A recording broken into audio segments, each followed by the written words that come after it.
श्री स्वामी समर्थ मंडळी. आज लवकर उठलो आणि घराच्या बाहेर आलो, कारण आई ते सगळे रांगोळी टाकू लागले आणि बघितलं तर काय, आमच्या इथं पालखी पण येणार होती. लेकरं मस्त भगवे झेंडे उडीत होते आणि नाचू लागले झेंडे घेऊन. तितक्यात पालखीचे लोक आले पाठीमागून. आल्याच्या नंतर मी त्यांचा व्हिडिओ शूट करू लागलो. आईला पाय वगैरे धुवायचे होते पालखीतल्यांच्या, कारण आमच्या इथं ना कॉलनीमध्ये कळस बसविणार होते मंदिरावर. सगळे लोक कॉलनीचे बाहेर आले होते त्यांचे पाय वगैरे धुण्यासाठी, पूजा करण्यासाठी पालखीची. तितक्यात आई पण गेली. आईनं पण त्यांना कुंकू वगैरे लावले, पाय वगैरे धुवून आई पण निघाली घराकडे.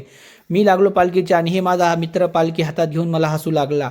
देवाचे दर्शन केलं, पालखीचे पाया पडून मी म्हणलं आता मागं मागं जावं. म्हणलं मस्त काका एकदम छानसं घंटी वाजू लागले, मस्त टाळ्या वाजत वाजत भजन करत करत कॉलनीनं जाऊ लागले.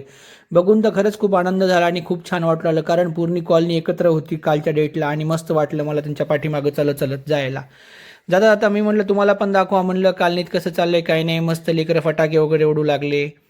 तुम्हाला माझा ब्लॉग आवडला असेल तर लाईक करा, शेअर करा, सबस्क्राईब करा.